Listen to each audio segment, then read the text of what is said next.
This program is brought to you by समयसँगै अघि बढ्दै नेपाल बैंक लिमिटेड, नेपालको पहिलो बैंक।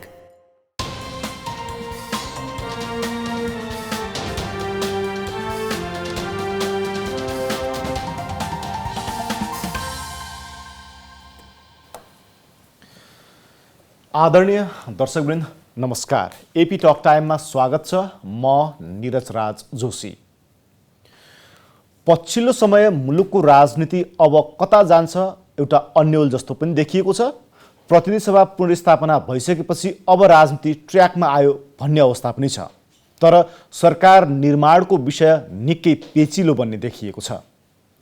हिजो निर्वाचनमा जाँदै गर्दा दुई वाम दल तत्कालीन नेकपा एमाले र नेकपा माओवादी केन्द्रले आफूहरूलाई मत दिएको खण्डमा विकासशील राष्ट्रबाट हामी अगाडि बढाउँछौँ र समृद्धि र शान्ति दिन्छौँ, साथै जनताका आवश्यकताहरू पूर्ति गर्छौँ भनेका थिए।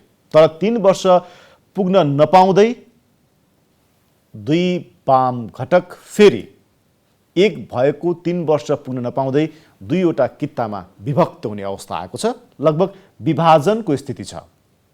संसद पुनर्स्थापना भइसकेपछि के ओली समूह र दाहाल नेपाल समूह नेकपाको एउटै कित्तामा उभिन्छन् या अब यो सम्भव छैन? आइतबारदेखि प्रतिनिधि सभाको बैठक सुरु हुँदैछ। अबको बैठकले कसरी निकास दिन्छ? नयाँ प्रधानमन्त्री को? हिजोको नेकपाको अभिमत र मत अनुसार नेकपा अगाडि बढ्छ या फेरि जोड घटाउको राजनीति र सत्ता समीकरणबाट अगाडि बढ्छ? आज हामी यिनै विषयसँग सम्बन्धित रहेर यो बसाइमा कुराकानी गर्नेछौँ। हामीसँग हुनुहुन्छ नेकपा दाहाल नेपाल समूहका केन्द्रीय सदस्य तथा प्रतिनिधि सभाका सदस्य राजबहादुर बुढा। उहाँलाई कार्यक्रममा स्वागत गर्ने अनुमति चाहन्छु। सञ्जयलाई स्वागत छ। धन्यवाद। तपाईहरू हिजो मत माग्न जाँदै गर्दा हामीलाई मत दिनुहोस्, हामी तपाईहरूले खोजेको राज्य सत्ता दिन्छौँ, समृद्धि दिन्छौँ भनिरहँदा आज तपाईहरूका कारणले नहोला तर ठुला नेताहरूका कारणले, शीर्ष नेताहरूको कारणले तपाईहरू आज दुईवटा कित्तामा विभक्त हुन बाध्य हुनुहुन्छ। यो बाध्यतालाई कसरी हेर्नु भएको छ? कि यो स्वाभाविक हो? हामीले हिजो विगतको मुलुकको अस्थिरतालाई, तितो अनुभवलाई महसुस गरेर जनताको त्यो पीडालाई, मुलुकको पीडालाई त्योबाट मुक्त गर्नुको लागि अबको निर्वाचनमा जाँदाखेरि हामीले स्थायी सरकार दिनुपर्छ, बलियो सरकार दिनुपर्छ। त्यो सरकारले मात्रै बलियो परिवर्तन गर्छ भनेर हामीले चौतारामा गाउँ बस्तीमा गएर चुनावको बेलामा भोट मागेको मूल मुद्दा नै हाम्रो यो हो। स्थिर सरकारको लागि, बलियो सरकारको लागि भनेर हामीले त्यो मागेको मत। त्यस बेलामा नेताहरूले एउटा महत्त्वपूर्ण काम गर्नुभयो। नेपालको वाम आन्दोलनलाई एक ठाउँमा ल्याउने हिसाबले दुईटा शक्तिशाली पार्टीहरूलाई नेकपा एमाले र नेकपा माओवादी केन्द्र, दुईटा शक्तिशाली वामपन्थी पार्टीहरूलाई एक ठाउँमा ल्याउने हिसाबले, एकीकरण गर्ने हिसाबले चुनावी तालमेलको सुरुवात गर्नुभयो। त्यसलाई जनताले अनुमोदन गर्यो भोट हालेर। 2/3 नजिक पुर्याएर जनताले पनि अनुमोदन गर्यो। आम कार्यकर्ताहरूले त्यसलाई स्वीकार गरे। पार्टी नेताहरूले यो ऐतिहासिक काम गर्नुभयो भन्ने खालको कुरा स्थापित भयो। यो राष्ट्रिय हिसाबले मात्रै होइन, कम्युनिस्ट आन्दोलनको अन्तर्राष्ट्रिय जगतमा पनि यसले राम्रो स्थान पायो, चर्चा पायो। हिजोका दिनमा हामीले नेपालमा बाहिरका घटनाक्रमहरूलाई, अरू देशका घटनाक्रमहरूलाई लिएर वामपन्थीहरूले, कम्युनिस्ट आन्दोलनले गरेका प्राप्तिलाई लिएर हामीले यहाँ ऊर्जा प्राप्त गर्थ्यौँ, सुनाउने काम गर्थ्यौँ। तर आज ठ्याक्कै नेपाल त्यसको अगुवाई गर्न पुगेको अवस्था थियो, छ पनि। किनभने नेपालमा कम्युनिस्ट पार्टी अहिलेको अवस्थामा जनताको मतको आधारमा 2/3 नजिक पुग्नु भनेको, दुईटा कम्युनिस्ट पार्टीहरू मिलेर नेपालमा सशक्त एउटा राजनीतिक पार्टी बन्नु भनेको एउटा ऐतिहासिक र अन्तर्राष्ट्रिय जगतमा पनि नेपाललाई चिनाउने, नेपालको वामपन्थी आन्दोलनलाई चिनाउने यो महान काम हाम्रा नेताहरूले गर्नुभएको हो। त्यसको लागि नेताहरू, शीर्ष नेताहरू त्यो धन्यवादका पात्र हुनुहुन्थ्यो। त्यो एउटा पाटो थियो। त्यही सिक्काको अर्को पाटो फेरि अहिले आएर छोटो समयमा यो दुर्घटनातिर लिने जुन काम भएको छ, यसले राम्रो गरेन। त्यो ऐतिहासिक कामलाई अझ फेरि इतिहासमा एउटा कलङ्कको रूपमा जाने सम्भावनाको छेउमा पुगेको अवस्था छ। हामीले जनतालाई दिएको भरोसा जुन थियो, आश्वासन जुन थियो, हाम्रो घोषणापत्र त्यसैको ग्राउन्डमा टेकेर हामीले जुन घोषणापत्र दिएका थियौँ, मुलुकको समृद्धि, एउटा समाजवाद उन्मुख र राष्ट्रिय अर्थतन्त्रको विकास गर्ने हिसाबले र 72 सालमा घोषणा भएको जुन हाम्रो नयाँ संविधान छ त्यसको धरातलमा टेकेर हामीले जुन घोषणापत्र हाम्रो पार्टीको चुनावी घोषणापत्र निर्माण गरेका थियौँ त्यो अनुसार अहिले काम बन्न सकेन। त्यसको अब त्यसको जस र अपजस तपाईहरू पनि त्यसको भागीदार हुनुहुन्छ कि शीर्ष नेताहरूलाई मात्रै त्यसको भागीदार बनाउनुहुन्छ तपाईहरू? मूल कुरा त पार्टीलाई र सरकारलाई नेतृत्व दिने काम त शीर्ष नेताहरूको नै हुन्छ र पछिल्लो पङ्क्तिको पनि होला, कमी कमजोरीहरू होला, तर मूल कुरा त त्यो कता ड्राइभ गर्ने भन्ने कुरा त अघिल्लो सिटमा बसेको ड्राइभरको सिटमा बसेको को नै बढी भूमिका हुन्छ र दोष र गुण दोषको भागीदार उहाँहरू हुनुपर्छ। भनेपछि तपाईँहरूले केही गर्न नसक्ने स्थिति हो अहिले नेताहरूलाई? होइन, हामीले प्रयत्न गऱ्यौँ दसैँभन्दा अगाडि जस्तो पनि हामी पार्लियामेन्टमा पनि पार्लियामेन्टेरियनहरूले यो दुर्घटनातिर नलैजानुहोस्, हामी तपाईँहरूको पक्षमा उभिँदैनौँ भनेर हामी 60-70 जना सांसदहरूले प्रयत्न गऱ्यौँ। कतै पनि नलाग्ने, यो ठिक ठाउँमा आउनु पर्यो। हिजोको जनभावना के थियो, हामीले जनताको अगाडि के बाचा गरेका थियौँ, कार्यकर्ताहरूलाई के भनेर, पार्टी पङ्क्तिलाई के भनेर हामीले एकीकरण गरेका हौँ, त्यो मूल मुद्दालाई नै समेटेर जाउँ। व्यक्तिगत चाहनालाई अहिले पर राखेर विधि पद्धतिका आधारमा पार्टी अगाडि बढाउनुहोस्, नेता प्रधान होइन नीति प्रधानको धरातलमा टेकेर अगाडि बढ्नुहोस् भनेर हामीले पहल गऱ्यौँ। केही समय अलिकति त्यो ब्रेक भएको जस्तो अवस्था भयो, तर त्यो दिगोपन पाउन सकेन। भनेपछि सांसदहरू या केन्द्रीय सदस्यहरूले नेताको फेरो नसमातिकन त्राण पाउने स्थिति छैन?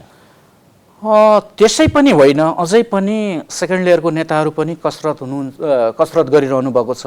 हामी सेन्ट्रल कमिटी अथवा तल्लो कमिटीका को पनि चाहना, भावना र मोह र अनि त्यसपछि यो पार्लियामेन्टेरियनहरूले पनि आफ्नो भूमिका ननिभाएको होइन, कसरत नगरेको होइन, तर पनि त्यो पार पाउन चाहिँ सकिया छैन। पार दिन सक्नुहुन्छ कि सक्नुहुन्न कि स्थिति धेरै टाढा पुगिसक्यो? अब अहिले केही घटनाक्रमहरू जब प्रधानमन्त्रीले पार्लियामेन्ट विघटन गर्नुभयो त्यो संवैधानिक थिएन, त्यो घटनाले फेरि दूरी बढाइदिएको अवस्था छ। अहिले त कुन नेता भन्दा पनि यो मुद्दातिर अगाडि बढिरहेको छ। अहिले राष्ट्रिय परिस्थिति हाम्रो दलभित्र मात्रै होइन, अरू दलहरूको बिचमा पनि यही मुद्दालाई पछ्याउने, कुन मुद्दालाई पछ्याउने, संवैधानिक अथवा असंवैधानिक, त्यो कित्तामा विभक्त हुन गइरहेको अवस्था छ। त्यो एउटा संविधानको पाटो भयो, तर तपाईँहरू संसद पुनर्स्थापना भएर अब संसदमा तपाईँहरू फेरि आइसक्नु भएको छ। यो स्थितिमा त सांसदहरूले पनि पार्टीका नेताहरूलाई एक किसिमले यो यस तरिकाले अगाडि बढ भनेर त भन्न सक्ने स्थिति, किनकि तपाईँहरू विधिवत रूपमा विभाजन हुनुभएको छैन। आज पनि संसदीय दलको बैठक दाहाल नेपाल समूहको आज बस्दैछ, भोलि ओली समूहको बस्दैछ र दुवै खेमाले दुवै तर्फका सांसदहरूलाई संसदीय दलको बैठकमा आह्वान गर्नुभएका भन्ने समाचारहरू बाहिर आइरहेका छन्। यो स्थितिमा त तपाईँहरूलाई त त्यो बल त छ नि, अझै पनि नेताहरूलाई सही तरिकाले अगाडि बढ भनेर खबरदारी गर्न सक्ने स्थिति अब बन्दैन? होइन, हामीले त्यो तपाईँहरू त्यो गुटभन्दा बाहिर जानै नसक्ने स्थिति होइन, हामीले त्यो कुरा गरिरहेका छौँ। हाम्रो बिचमा पनि छलफल भइरहेको छ, सांसदहरूको बिचमा पनि छलफल व्यापक भइरहेको छ। अहिले हामी यसरी बसिरहेका छौँ, छलफल गरिरहेका छौँ। तर कुरा कहाँ आउँछ भन्दाखेरि कुनै व्यक्ति, कुनै नेताको कुरा भन्दा पनि, व्यक्ति विशेष कुरा भन्दा पनि अहिले घटनाको मुद्दासँगको कुरा हो। अहिलेको घटनाको मुद्दासँग जाँदाखेरि लोकले भनिरहेको थियो यो पिएमले जुन पार्लियामेन्ट विघटन गर्नुभयो यो ठिक छैन भनेर लोकले भनिरहेको थियो। त्यो कुरा उहाँले मान्नु भएन। अहिले सर्वोच्च अदालतले पनि फैसला गरिदियो, एउटा वैधानिक हिसाबले पनि त्यो मुद्दा ठिक थिएन भन्ने खालको कुरा भइसकेपछि अब मुद्दा मिल्ने ठाउँ कहाँनिर रहन्छ भन्दा उहाँले यो कसैले पनि ठिक मानेनन्, उहाँको पनि मनले त ठिक मानेको छैन। एउटा जुन आवेशमा अथवा के तरिकाले उहाँ त्यो ठाउँमा पुग्नुभयो, नपुग्नु पर्ने ठाउँमा पुग्नुभयो, यो ठिक थिएन भन्ने उहाँलाई पनि थाहा छ। उहाँले त्यसमा करेक्सन गर्नुभयो भने एउटा उपाय चाहिँ निस्किन सक्छ। किनभने लोकले भनिरहेको छ यो असंवैधानिक हो, सर्वोच्चले फैसला गरिदियो यो असंवैधानिक हो, त्यसकारण असंवैधानिक काम जुन मबाट भयो अब यसको रियलाइजेसन मबाट हुन्छ भनेर उहाँले रियलाइज गर्नुभयो भने पार्टीमा पनि छलफलको विषय एउटा बन्न सक्छ, राष्ट्रिय राजनीतिमा पनि एउटा छलफलको विषय बन्न सक्छ। अरू राजनीतिक दलहरू पनि जो यो असंवैधानिक हो भनेर आन्दोलनमा गएका राजनीतिक दलहरू हुन् उनीहरूको बिचमा पनि छलफल हुन सक्छ र एउटा निकास त्यहाँबाट पनि आउन सक्छ। त्यो सम्भावना छ देख्नुहुन्छ तपाईहरु सांसदहरू देख्नुहुन्छ? यो अहिलेको सम्माननीय प्रधानमन्त्रीको हातमा छ। उहाँले महसुस गरिदिनु भयो भने एउटा राजनीति एउटा सकारात्मक मोडमा जान्छ। हाम्रो पार्टीभित्र मात्रैको कुरा होइन, मुलुककै राजनीतिक दलहरू राजनीतिक पार्टीहरूको बिचमा पनि यो छलफल बहसको विषय त्यसो भनिरहँदाखेरि फेरि विषय त प्रधानमन्त्रीको पदसँग मात्रै जोडियो नि होइन र? होइन, यो कदमसँग जोडियो। प्रधानमन्त्री त कोही पनि होला, तर हिजोको संविधान निर्माण गर्ने कुरा विगतमा संविधानका कुन कुराले मुलुकलाई अस्थिरतातिर लियो, अस्थिरताले मुलुकलाई समृद्धिको बाटोमा जान दिएन भन्ने कुरा महसुस गरेर लामो छलफल संविधान सभामा छलफल भयो। त्यो छलफलमा त अहिलेको सम्माननीय प्रधानमन्त्रीज्यू पनि हुनुहुन्छ। उहाँ पनि त्यो मर्म र भावना उहाँलाई थाहा नभएको होइन, उहाँलाई पनि थाहा छ, तर उहाँले त्यो थाहा पाउँदै पनि जुन काम गर्नुभयो यो काम त गलत कुरा हो नि। यो गलत कुरालाई उहाँले सबभन्दा पहिले महसुस गर्नुभयो भने सुरुवाती त्यहाँबाट हुन्छ। मुलुकको राजनीतिलाई नर्मल कोर्समा ल्याउनको लागि, लिकमा ल्याउनको लागि त सुरुवात नै त्यहाँबाट हुन्छ। त्यो उहाँले किन नगर्ने? तर कम्युनिस्ट पार्टीमा त बलियो नेताको आवश्यकता त सधैँ खड्किन्छ नि। कि हामी यो संसदीय अभ्यास परिपाटीबाट अगाडि बढेको हुनाले त्यो कम्युनिस्ट पार्टीको विचार सिद्धान्त भन्दा हामी फरक अभ्यास गर्न खोजिरहेका हौँ। बलियो नेता पाउनु त कम्युनिस्ट पार्टीको लागि त त्यो वाम आन्दोलनको लागि त त्यो अझ महत्त्वपूर्ण र दीर्घजीवी या दीर्घायु नै हुने होला नि त होइन? बलियो नेताको कुरा मात्रै गर्ने भनेर जङ्गबहादुर पनि बलिया थिए, तर मुलुकलाई त त्यो बलियोपनले राम्रो दिशातिर लिएन। नकारात्मक दिशातिर जाने बलियो भएर भएन, सकारात्मक दिशातिर जानु पर्यो। नीति विधि बुझ्नु पर्यो। मुलुक चलाउने जनताले निर्माण गरेको संविधानलाई मूल आधार मानेर अगाडि बढ्नु पर्यो, थितिलाई मान्नु पर्यो। त्यो कुरा मानेन भने त बलियो भएर मात्रै भएन। बलियोले मात्रै पार्टीको इतिहास हेर्ने हो भने तपाईँ आफै पनि तत्कालीन नेकपा एमालेमा लामो समयदेखि रहनुभयो र पछिल्लो समयमा पार्टी एकता प्रक्रियामा त्यही पार्टीका महासचिवले 15 वर्षसम्म पार्टी चलाएको त हो नि फेरि होइन? हो, बलियो नेता त खोज्नु भएको त्यतिखेर। भनेपछि अहिले नेकपामा एउटा बलियो नेता भइदिँदा के फरक पर्थ्यो र? होइन, अझै फेरि 5 वर्षको कुरा मात्रै थियो, हामीसम्मको कुरा मात्रै थियो। यो मान्यताभन्दा हामी टाढा छैनौँ। बलियो नेता चाहिन्छ। बलियो नेताले बलियो काम गर्न सक्छ, मुलुकलाई परिवर्तन गर्न बलियो कामहरू गर्नुपर्छ भन्ने कुरा नै हामी यही मान्यताका साथ हामी अगाडि बढेका छौँ। हाम्रो घोषणापत्र पनि हामीले त्यसरी बनाएका छौँ। तर निरजजी एउटा कुरा के हो भने सबैले बुझेका छौँ, हामी नेपालीहरूले 46 सालको राजनीतिपछि 2 जना नेताहरूलाई राम्रो अवसर मिल्या हो। त्यो भनेको गिरिजाप्रसाद कोइराला र त्यस पछाडि केपी शर्मा ओली। गिरिजाप्रसाद कोइरालालाई पनि एउटा बहुमत सारा समर्थन भयो, उहाँलाई पार्टीभित्र पनि हप्कीदप्की उहाँको चल्ने राम्रो अवस्थामा उहाँले चान्स पाउनु भएको हो। र अहिले केपी शर्मा ओलीको पनि पार्टीभित्र एउटा बलियो नेताको हिसाबले एउटा गर्न सक्ने एउटा भरोसा भएको नेताको हिसाबले पार्टीभित्र पनि यसो हेरेपछि सबै हस्किने अवस्थाको त्यो खालको पर्सनालिटी नभएको होइन। अहिले 2/3 नजिक त्यो पनि कम्युनिस्ट पार्टीको एउटा नेताले प्राप्त गर्नु भनेको ठुलो चान्स हो। तर पहिले गिरिजाप्रसाद कोइरालाले जुन खालको काम गर्नुभयो, सिङ्गो पार्टीको नेता सिङ्गो मुलुकको नेता भएको बेलामा सानो कोठरीभित्रको इन्ट्रेस्ट मात्रै लागू गर्न खोज्दाखेरि पछि पार्लियामेन्ट विघटन गर्नु पर्यो। त्यसको धक्का सत्तासीन पार्टी विभाजन भयो, 74-36 को अवस्थामा पुग्यो, लथालिङ्गको अवस्थामा भयो। केवल त्यो पार्टी नेपाली काङ्ग्रेसलाई मात्रै घाटा भएन, मुलुकलाई घाटा भयो। मुलुकपछि द्वन्द्वमा फस्न बाध्य हुनु पर्यो। असन्तुष्टिहरू भए मुलुकमा रोगभोग, अशिक्षा, गरिबी, बेरोजगारी यी खालका कुराहरू त झन्झन बढ्दै गए। त्यसले गर्दाखेरि उहाँ जसरी असफल हुनुभयो, तर लास्टमा उहाँले अलिकति आफ्नो फेस सेभिङ गरेर त जानुभयो। तर जुन अवसर पाउनु भएको थियो मुलुक परिवर्तनको लागि, उहाँको आफ्नो लागि व्यक्तिगत हिसाबले पारिवारिक हिसाबले गर्नुपर्ने केही थिएन, कसैको लागि केही गर्नुपर्ने थिएन। केवल गर्नु थियो त नेसनको लागि र आफ्नो काम, आफ्नो इतिहासको लागि, आफ्नो राजनीतिक व्यक्तित्व र त्यो इतिहासको लागि निर्माण गर्नुपर्ने थियो। त्यो पनि उहाँले गर्न सक्नु भएन। अहिले केपी शर्मा ओलीले त्यही पथ अँगालो भयो। त्यही पार्लियामेन्ट विघटन गरे सफल भइन्छ कि त्यसको धक्का अब आफ्नो सत्तासीन पार्टीमा के पर्छ भन्ने कुरा त उहाँलाई पहिले हेक्का छ नि। यस्तो संविधान, यो संविधान जुन संविधानभित्र अहिले के अरे हिजोको पिछडिएको वर्गको अनुहार त्यहाँ छ, गरिब, दुखी, जनजाति, महिला, सारा अपाङ्ग, सारा मान्छेहरूको अनुहार त्यो संविधानभित्र छ। अहिले त्यसैका कारणले यही संविधानले के अरे तय गरेका अधिकार, त्यो प्रदत्त अधिकारको आधारमा स्थानीय तहमा, प्रदेशमा, केन्द्रमा मान्छेहरू त्यो कुर्सीमा बस्न पाएका छन्। महिलाहरूको सुनिश्चित अधिकार छ, दलितहरू त्यो कुर्सीमा बस्न पाएका छन्, गरिबहरूले, पिछडिएकोले, सारा मान्छेहरूले।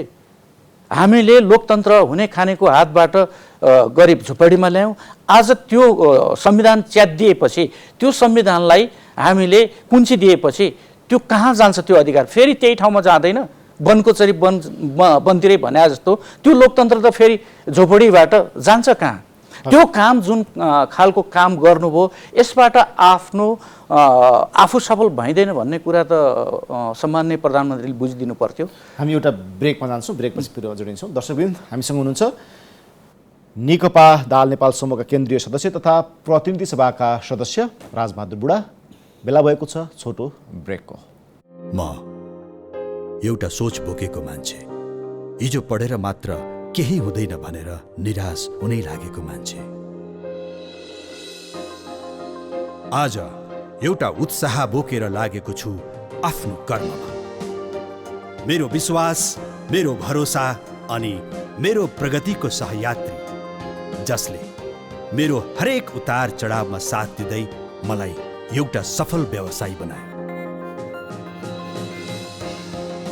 तपाईँ र हामी जस्ता सृजनशीलहरूको सोचमा ऊर्जा भरिरहेको छ नेपाल बैंक लिमिटेड। समयसँगै अघि बढ्दै नेपाल बैंक लिमिटेड, नेपालको पहिलो बैंक। ब्रेकपछि पुनः स्वागत छ।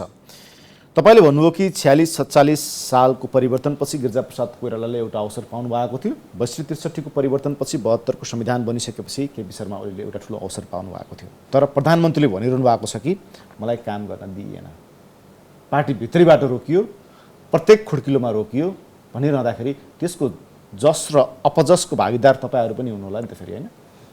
हामीले उहाँको कुन कामलाई असहयोग गऱ्यौँ? पार्लियामेन्टमा नीति तथा कार्यक्रम उहाँले जे ल्याउनु भयो थपडी बजाएको छ। विधेयकहरू हामीले पास गरेका छ, कुनै विधेयकमा हामीले अडचन ल्याएको छैन, पार्लियामेन्टले त्यो ल्याएको छैन। बाहिर पनि सहयोगको कुरा गर्नुहुन्छ भने यो नाच्न नजान्ने आँगन टेढो भने जस्तै भएको छ। गर्ने त उहाँले हो नि। यदि पार्टीमा सबले साथ दिएको भए त उहाँले अहिले गरेको कामभन्दा मलाई त्यो सबले साथ दिएको भए म 10 टाइम्स राम्रो प्रधानमन्त्रीको काम मैले सम्पन्न गर्न सक्छु।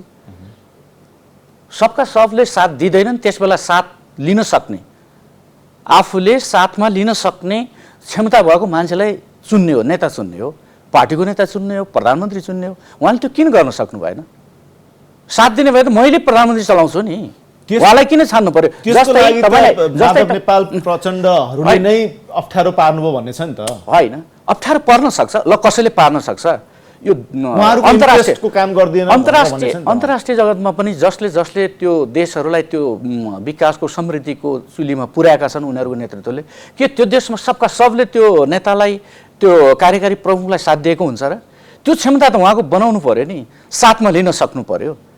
अहिलेको के अरे प्रधानमन्त्री चलाएको पार्टी प्रमुख भएका नेताहरू त पुष्पकमल दाहाल, माधव नेपाल, झलनाथ खनाल, वामदेव गौतम जस्ता नेताहरू त्यहाँ हुनुहुन्छ। उहाँहरूको नेता बन्न सकेका भए राजनेता हुन सक्नुहुन्थ्यो। उहाँहरूको व्यवस्थापन गर्न सक्नु पर्यो। उहाँहरूको क्षमतालाई उहाँको सरकार चलाउने ठाउँमा कुन पार्ट दिनुभयो, कुन पोजिसनमा राख्नुभयो, सरकार चलाउने, पार्टी चलाउने कुरामा उहाँहरूको दक्षता, सिप उहाँले कहाँनिर प्रयोग गर्नुभयो? यदि त्यो लिएर जान सकेको भए, पार्टी चलाउने सम्बन्धमा नेताहरूलाई कहाँ कुन भूमिकामा राख्न सकेको भए, सरकार चलाउने ठाउँमा कहाँ कुन भूमिकामा लिन सकेको भए राम्रो हुन्थ्यो। म सफल भएन, मलाई साथ दिएन होइन, मेरो पार्टीलाई साथ भएन अथवा मेरो पार्टीको घोषणापत्रलाई साथ भएन, अथवा मेरो पार्टीले गरेको निर्णयलाई साथ पाएन भन्न सक्नु पर्यो। मैले पाएन भन्ने कुरा उहाँको गलत कुरा छ, किनभने म भन्ने कुराले नै यो असफलताको बाटोमा हिँड्नुभयो। जस्तै तपाईँ अब 7 कले ल सिङ्गापुर लिक्वानियुले बनायो, सारा सिङ्गापुरेहरूले त्यो लिक्वानियुलाई साथ दिएको थियो। अनि त्यसरी महातिरले मलेसिया बनायो कि सबका सबले साथ दिएका थिए, त्यहाँ साथमा लिन सके तिनीहरूले। के सी जिनपिङको त्यही हालत छ अथवा मोदीको त्यही छ? तिनीहरू लिन सक्नु पर्यो। त्यो लिन सक्ने नेता भनेर चुनेर प्रधानमन्त्री बनाएको हुन्छ, नभए त मलाई प्रधानमन्त्री बनाए पनि हुन्थ्यो नि। अहिलेको कामभन्दा सबैले पार्टीभित्र काम साथ दिएको भए अथवा देशका अरू पार्टीले साथ दिएको भए म 10 टाइम्स राम्रो चलाउँछु प्रधानमन्त्री।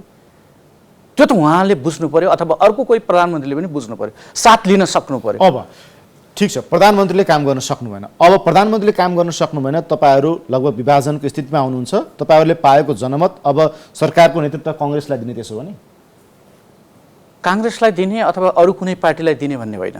अहिले कुनै पार्टीलाई दिने भनेर यो मुद्दा होइन। अहिलेको मुद्दा भनेको त यो जुन घटना भयो र यो घटना जुन प्रधानमन्त्रीले जुन चाल्नुभयो असंवैधानिक कदम, त्यसको विरुद्धमा उभिएका राजनीतिक दलहरू तिनीहरू एउटा किताबमा हुन्छ, त्यसको पक्षमा हुने अर्को किताब हुन्छ, त्यो स्वाभाविक हो। अनि यो किताबमा उभिएको मध्ये कोही पनि प्रधानमन्त्री हुन सक्छ। यो पक्ष नै यसरी अगाडि जान्छ अबको। किनभने अहिले त देउबालाई दिने कि वा हाम्रो पार्टीमा हामीले चुनेको प्रधानमन्त्रीले असंवैधानिक कदम चालेको बेलामा संविधानको रक्षाको पक्षमा असंवैधानिक कदमको विरुद्धमा आन्दोलनमा उभिएको कोही अर्को भयो भने त अहिले हामी सरकारको लागि उसलाई हामी साथ दिन्छौँ। त्यो सरकार के निर्वाचनका लागि बन्ने सरकार हो या तपाईँहरूले 5 वर्ष नै कार्यकाल पुरा गर्ने गरिकन काङ्ग्रेसलाई पनि तपाईँहरूले समर्थन गर्न सक्नुहुन्छ? त्यो दलहरूको बिचमा नेताहरूको बिचमा छलफल हुन्छ। यो छलफल भइसकेपछि कसरी जाने, कसरी गए मुलुकमा स्थिरता कायम हुन्छ अथवा मुलुकको हित हुन्छ भन्ने कुराको लागि भनिरहँदाखेरि तपाईँहरूले भन्ने गरेको वाम आन्दोलन या कम्युनिस्ट आन्दोलन चाहिँ कहाँ पुग्छ फेरि? होइन, वाम आन्दोलन कहाँ पुग्छ भन्नाले त्यहाँभित्र भएका विकृतिहरूको के अरे सरसफाइ गर्दाखेरि वाम आन्दोलन बिग्रिन्छ भन्ने कुरा होइन। वाम आन्दोलनभित्र विगतमा पनि केशरजङ रायमाझीहरू पनि निस्किया हुन्। तिनीलाई पन्छाउँदाखेरि वाम आन्दोलन पछाडि फर्कियो भन्ने होइन, कमजोर भयो भन्ने होइन, अगाडि बढ्यो। भनेपछि केपी ओली आजको दिनमा केशरजङ रायमाझीकै प्रतिमूर्ति हुन्, त्यो ठाउँमा निष्कर्ष हो। त्यो ठाउँमा त हामीले राखेको अवस्था होइन, अहिले त्यही अवस्थामा राखेको होइन। उहाँले यदि आफूले गरेको काम यो असंवैधानिक हो, संविधान हामीले निर्माण गरेको हो, जनताको लामो 70 वर्षभन्दा लामो सङ्घर्ष, त्याग, बलिदानी, रगत पसिनाबाट बनेको संविधान हो, यसमा मैले जुन आक्रमण गरेँ त्यो गलत थियो भन्ने कुरा सच्याउनु भयो भने फेरि उहाँसँग सहकार्य गरेर जाने, पार्टीका नेताहरूको बिचमा छलफल गरेर जाने, करेक्सन गर्न त पाइयो, गल्ती महसुस गर्न त जसले पनि पाउँछ। भनेपछि के अहिले पार्टीका दोस्रो तहका नेताहरू फेरि एकताको प्रक्रियामा हुनुहुन्छ, यो मानेमा नेकपा फेरि एकजुट हुने तर्खरमा हो कि यो सम्भावना तपाईँहरू क्षीण देख्नुहुन्छ? हो, दोस्रो तहका नेताहरू बढी जिम्मेवार हुनुहुन्छ, अहिले गम्भीर हुनुहुन्छ। किनभने यस पछाडिको समय, यस पछाडिको वाम आन्दोलन उहाँहरूको काँधमा छ भन्नाले शीर्ष नेताहरू जसले यति लामो सङ्घर्ष गर्नुभयो, यो ठाउँसम्म पुर्याउनु भयो, उहाँहरू पनि धन्यवादका पात्र हुनुहुन्छ। तर अब बढी जिम्मेवारी दोस्रो तहको तेस्रो तहको नेताहरूको छ, उहाँहरू लागिरहनु भएको छ। तर त्यो कुरा कहाँनिर सम्भव हुन्छ भन्दा यो पार्टीलाई विधिवत हिसाबले विभाजन भएको छैन, तर व्यवहारमा दुई ठाउँमा जुन भएको छ, फेरि जोड्ने कुराको सुरुवाती भनेको यो घटनाको रियलाइजेसनको कुरा हो, असंवैधानिक हो, यो गल्ती भएको थियो भन्ने कुरा सम्माननीय प्रधानमन्त्रीले महसुस गरिदिनु भयो भने बाँकी कुरा त प्राविधिक कुरा हुन्, मिलाएर जान सकिन्छ। त्यो सम्भावना देख्नुहुन्छ तपाईँ? त्यो सम्भावना छ, त्यो त्यहाँभन्दा बिग्रिसकेको, धेरै बिग्रिसकेको अवस्था छैन। किनभने तलसम्म कार्यकर्ताहरू, शुभचिन्तकहरू एकदम चिन्तामा हुनुहुन्छ, हामीलाई भनिरहनु भएको छ प्रयत्न गर्नुहोस्, वाम आन्दोलनलाई, कम्युनिस्ट आन्दोलनलाई यो बिगार्ने काम नगरौँ भनेर तलबाट पनि प्रेसर आएको छ। यसको लागि त तपाईँहरूको पर्सि आइतबारबाट जुन संसद चल्दैछ, प्रतिनिधि सभा सुरु हुँदैछ, त्यहाँ तपाईँहरूले अविश्वासको प्रस्ताव दर्ता नगरेपछि न त्यो सम्भावना बाँकी रहला। तपाईँहरू त अविश्वासको प्रस्ताव त पुस 5 गते नै दर्ता गरिसक्नु भएको छ प्रचण्डलाई प्रधानमन्त्री प्रोजेक्ट गरेर। होइन त्यो पनि के छ भने त्यो पनि अहिले त्यसलाई पनि बदल्न सकिन्छ सहमतिको आधारमा अर्को अविश्वासको प्रस्ताव पनि लिन सकिन्छ तर कुरा के हो भने हामीले अविश्वासको प्रस्ताव नलिने र हामीले चुनेको प्रधानमन्त्री सम्माननीय केपी शर्मा ओलीलाई फेरि मत दिइरहनु भनेको अर्थ के हो भन्दा लोकले असहमत गरेको कुरा सर्वोच्चले असहमत गरेको फैसला गरेको कुरालाई फेरि हामीले सहमति गरिदिने कुरा हो असंवैधानिक कुरालाई हामीले भ्यालिडिटी दिने कुरा हो त्यो कुरा हुन सक्दैन भाइ फुटे गँवार लुटे भने जस्तै तपाईँहरूले चाहिँ अब अरूलाई साथ दिएर भाइलाई चाहिँ छुरा हान्ने के होइन हामीले छुरा हान्ने कुरा होइन हामीले भाइ फुटेको कुरा हामीले फुटाल्न चाहिरहेका छैनौँ फुट्दैन होला किनभने आम पार्टी पङ्क्तिले पनि बुझेको छ र हाम्रो संसदीय दलले पनि बुझेको छ यो कदम राम्रो होइन फेरि पनि अझ त्यही बाटोमा फेरि पनि 2 महिनापछि फेरि अझ के मिलाएर त्यही षड्यन्त्र गरेर फेरि के अरे पार्लियामेन्ट विघटन गर्ने भन्ने सोचका साथ अगाडि बढेको भन्ने पनि बाहिर आइरहेको छ त्यो कतिसम्म सत्य हो त्यो बुझ्न बाँकी छ र अब त्यो तरिकाले गएपछि हामीले त्यसमा त साथ दिन सक्दैनौँ मलाई त के लाग्छ भन्दा यो मिलाउने कुरा नेपालकै नेतालाई साथ दिन सक्नुहुन्न तर विपक्षी दलको नेतालाई प्रधानमन्त्री बनाएर अगाडि बढ्न चाहिँ सक्नुहुन्छ त्यसो होइन आन्दोलनको पक्षधरलाई हो विपक्षी दलको नेता भनेको होइन यो संविधानको रक्षाको पक्षमा वक्तव्य निकाल्ने आन्दोलनमा जाने जुनसुकै पार्टीको नेता पनि सम्भावित अबको प्रधानमन्त्री हुन सक्छ जसले यसमाथि आक्रमण गर्यो त्यो त राम्रो भएन त्यसैले हामीले भनिरहेका छौँ हाम्रै पार्टी आफ्नै ठाउँमा रहिरहनुको लागि हाम्रो पार्टी एकताबद्ध भइरहनुको लागि प्रधानमन्त्रीज्यूले त सरक राजीनामा दिए हुन्थ्यो किनभने जुन त्यो पार्लियामेन्टबाट जुन संसदीय दलको उसबाट उहाँ प्रधानमन्त्री हुनुभयो त्यही संसदलाई विघटन गर्नुभयो त्यो अपराध भने त कस्तो हो भन्दा जन्माउने आमालाई छुरी धस्ने फेरि त्यही आमाको स्तनपान गर्छु भनेर भन्नु जतिको अपराध हो त्यो नैतिकता त्यतिसम्म जोडिएको कुरा हो तपाईहरुले संसदीय दलको बैठक आह्वान गरेर त्यहाँबाट अल्पमत र बहुमतको आधारमा प्रधानमन्त्रीलाई निष्कासन गर्नुपर्ने होइन र विधिवत रूपमा उहाँलाई त पार्टीले निष्कासन गरिसकेका छ पार्टीले निष्कासन गरिसकेपछि फेरि उहाँकै अध्यक्षतामा संसदीय दलको मिटिङ बस्दाखेरि कति स्वाभाविक हुने कुन पार्टीको आधिकारिकता नै टुङ्गिया छैन पार्टीको आधिकारिकता त टुङ्गिनु पर्ने हो जसरी सर्वोच्च अदालतले एउटा नियम कानुन संविधानमा टेकेर जुन आँटका साथ आफ्नो शिर उच्च हुने गरी लोकको अगाडि एउटा फैसला गर्यो स्वतन्त्र हिसाबले फैसला गर्यो त्यसरी निर्वाचन आयोग पनि एउटा संवैधानिक आयोग हो कसैको दबावमा पर्नुपर्ने नियम कानुनमा पर जानुपर्ने के आइपरेको छ र त्यो जानुपर्ने आवश्यक छैन उहाँलाई धेरै टाइम लाग्नुपर्ने पनि छैन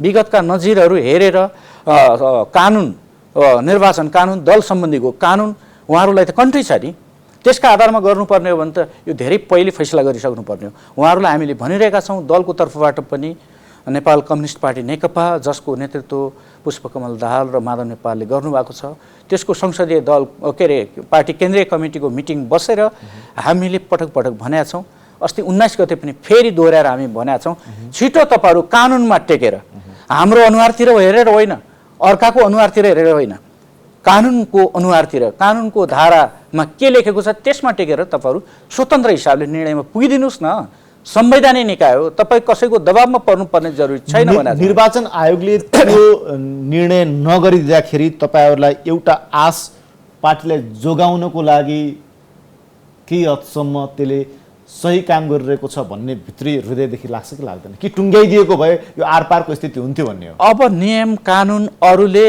कुनै ट्याक्टिक्सले पार्टी मिलाइदिला भन्ने होइन भावनाले पार्टी मिल्ने हो मुद्दाले पार्टी मिल्ने हो पार्टीको नेताहरूको कार्यशैली र व्यवहारले मिल्ने कुरा हो विधि प्रक्रियाले मिलाउने हो पार्टीको सिद्धान्त त्यसको विधान त्यसको आधारले मिलाउने हो अब भावनात्मक रूपमा एकता हुन सकिएन भने कसैले निर्वाचन आयोगले मिलाइदिएर कुनै कानुनी हिसाबले मिलाइदिएर त हामी एक भएर कति दिन एक भएर जाने हामीले त अब यो पार्टीलाई क्रान्तिको दिशातिर समाजवाद प्राप्तिको दिशातिर अगाडि लैजानु छ सधैँ यसरी गोलमालको अवस्थामा लिने होइन अब यो पार्टी सिद्धान्तको आधारमा विधानको विधिको आधारमा अगाडि बढ्नुपर्ने हुन्छ किनकि तपाईँकै पार्टीका तपाईँकै संसदीय दलका केही नेताहरूले सांसदहरूले भनिरहेका छन् कि हामीले मत एउटा उद्देश्यका लागि माग्यौँ र आज त्यो उद्देश्य परिपूर्ति नहुँदै गर्दा फेरि हामी हाम्रो राइभल पार्टीलाई नेतृत्व सुम्पन कसरी सक्छौँ? त्यो जनमतको अपमान हो भन्दैछन् नि फेरि उनीहरूले। हो, एउटा कुरा के हो भने निरजी, हामी कम्युनिस्ट पार्टी हुनुको नाताले र हामीले 2/3 नजिक हामीले मत पाउनुको आधारमा हामीले हिजोको जस्तै एउटा बाटो बनाइदिएको हो, अब चुनावमा जाँदाखेरि हामीले यहाँनिर एउटा कुलो बनाइदिएको हो अथवा हामीले रेल ल्याइदिन खोजेको, मेलम्चीको पानी ल्याउन खोजेकै हो भन्ने खालका कुरा ल्याएर धरहरा उभ्याइदिएको भनेको आधारमा हुँदैन। मुलुकले आमूल परिवर्तन चाहेको छ। आमूल परिवर्तन हाम्रो यही 5 वर्षको पिरियडमा त प्राप्ति हुँदैन, त्यो सबैले बुझेको छ। तर हामीले आधारशिला, राष्ट्रिय अर्थतन्त्रको आधारशिला, समाजवाद उन्मुख हामीले गर्नुपर्ने काम, समृद्धिको कुरा हामीले के उठान गर्नुपर्ने हो त? हाम्रो आर्थिक मोडल के हो? हाम्रो शिक्षाको मोडल के हो? कुन मोडालिटीबाट कम्युनिस्ट पार्टी अगाडि जानुपर्छ? अथवा समाजवादमा पुग्नको लागि कुन खालका आधारशिला हुन्छन्? आर्थिक के हुन्छ? आर्थिक मोडालिटी के हुन्छ? यो देशको विकासको मोडालिटी कुन ठाउँबाट शिलान्यास हामीले गर्ने? विभिन्न क्षेत्रको छ नि, त्यो खालको कुरा हामीले कसरी समृद्धिको कुरालाई कसरी लिने, अथवा यो हामीले यो मानव बसोबासको कुरा, आर्थिक सामाजिक रूपान्तरणको कुरा कसरी लिने, सोसियो इकोनोमिक कुरालाई कसरी उठान गर्ने, अहिलेको युवाहरूको यो श्रम शक्तिलाई मुलुकमा कसरी उपयोग गर्ने, कसरी मुलुक निर्माणको लागि उपयोग गर्ने, विदेशमा दिनदिनै कसरी गइरहेका छ। हाम्रो देशको युवाको जनगणना गर्ने हो भनेर बाहिर खाडीका मुलुक लगायत अरू देशमा गएको युवाहरूको जनगणना गर्ने हो भने त्यताको जनसङ्ख्याले जित्न थालिसक्यो।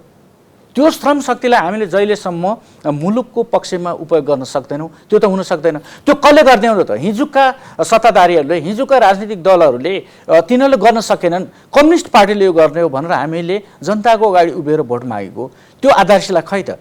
अहिले फुटकर कुरा गरेर हामीले यो गरिदिउँ भनेर हुँदैन। भन्न त प्रधानमन्त्रीले भन्नुहुन्छ अहिले अब मञ्चमा उभिएर हजारौँ मान्छेको अगाडि उभिएर भन्नुहुन्छ मैले यो काम गरेँ यो काम गरेँ भनेर। उहाँको भाषणको लगभग 60-70% समय उहाँले मैले विकास यो गरेँ भनेर धेरै विकासको फेरेस पेश गर्नुहुन्छ। एकातिर भने अर्कोतिर मलाई काम गर्न दिएनन् भन्नुहुन्छ। त्यो कन्ट्राडिक्टरी कुरा छ कि। अब अन्त्यमा संसद दलको बैठक बस्दैछ, तपाईँहरूले अबको संसदको बैठकमा सुरुकै दिन प्रधानमन्त्री विजयको विरुद्ध अविश्वासको प्रस्ताव दर्ता गराउनुहुन्छ या केही समय लिनुहुन्छ? होइन, हामी संसदीय दलको बैठकमा हामी छलफल गर्छौँ। सांसदहरू पनि बिचलीमा एकाएक हठात त्यो जुन के अरे पार्लियामेन्ट विघटन भयो, हामी सांसदहरू पनि छरिएको अवस्थामा बोल्ने कहाँ हो? पार्लियामेन्ट छैन, संसदीय दलको मिटिङ हुँदैन, मिटिङ नै नभएको कति लामो, छलफलको विषय नै बन्दैन। त्यहाँ छलफल गरेर सत्य तथ्य कुरा आएर त्यसको आधारमा नेताहरू, पार्टीको नेताले अथवा संसदीय दलको नेताले अगाडि बढिदिएको भए त यस्ता समस्याहरू आउने थिएनन्। हामी छलफल गर्छौँ। अहिलेको कुरामा हामी अधिकभन्दा अधिक हामी नेपाल कम्युनिस्ट पार्टीका सांसदहरू सत्यको आधारमा, सत्यको पक्षमा उभिने गरी, सही मुद्दामा उभिने गरी हामी साथीहरू समेटिन्छौँ र त्यो तरिकाले अगाडि बढ्छौँ। पार्टीका नेताहरूलाई पनि त्यो एउटा हाम्रो छलफलबाट एउटा मार्गनिर्देश हुन्छ। उहाँहरूले एउटा छलफल गरेर राष्ट्रिय राजनीतिलाई यो के अरे दलहरूको बिचमा, पार्लियामेन्टभित्रका दलहरू बाहिरका दलहरूको बिचमा छलफल गरेर अब मुलुकलाई अगाडि कसरी लैजाँदा राम्रो हुन्छ, उहाँहरूलाई पनि यो मद्दत पुग्छ होला हाम्रो छलफलले। हस्, हाम्रो कार्यक्रममा आएर यति कुरा राखिदिनु भयो, त्यसको लागि तपाईँलाई धन्यवाद। धन्यवाद निरजी। दर्शकबिन्दु आउनुहुन्थ्यो नेकपा दाहाल नेपाल समूहका केन्द्रीय सदस्य तथा प्रतिनिधि सभाका सदस्य राजबहादुर बुढा। आजको एपी टक टाइमको समय सकेको छ, बिदा दिनुहोस्, नमस्कार। This program is brought to you by समयसँगै अघि बढ्दै नेपाल बैंक लिमिटेड, नेपालको पहिलो बैंक।